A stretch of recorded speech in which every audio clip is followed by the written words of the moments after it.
Foudroyé, cet appartement a été entièrement ravagé par les flammes.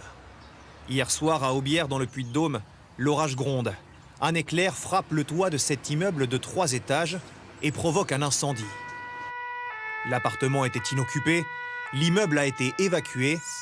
La fille et les petits-enfants de cette voisine ont été effrayés par la violence de l'impact. Elle était complètement en panique, elle a eu très peur. Ah oui, elle a eu très peur pour ses enfants. Ils n'ont pas dormi de la nuit d'ailleurs. Un coup de tonnerre qu'on n'avait jamais entendu auparavant. Ça nous a fait peur, Mon cœur s'est mis à battre, la tension est montée d'un coup. Même s'ils sont impressionnants, ces orages sont habituels au mois de juin. L'année dernière, par exemple, plus de 206 000 impacts de foudre, c'était un record. Cette année, seulement 60 000 impacts enregistrés depuis le début du mois. En revanche, l'absence de vent dans le sud, qui sert à pousser les nuages, favorise les orages à répétition. On a un blocage sur le nord de la France et la dépression touche tout le grand sud de la France.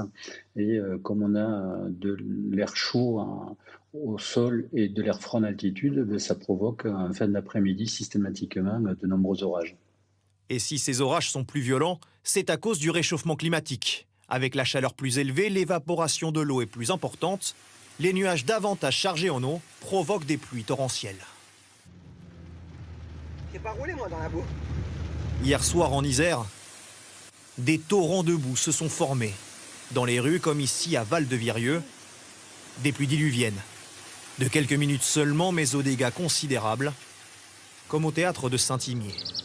Ici, aux alentours de 20h30, il y avait un torrent d'eau qui passait au milieu du couloir. Ici, il y avait un mur d'eau qui est tombé pendant moins une demi-heure.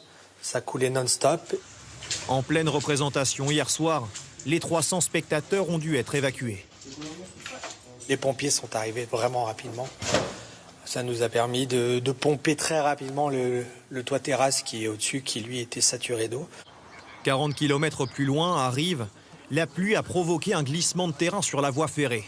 Le trafic est très perturbé entre Lyon et Grenoble, au moins jusqu'à vendredi. De nouveaux orages sont attendus dès la fin d'après-midi dans le département.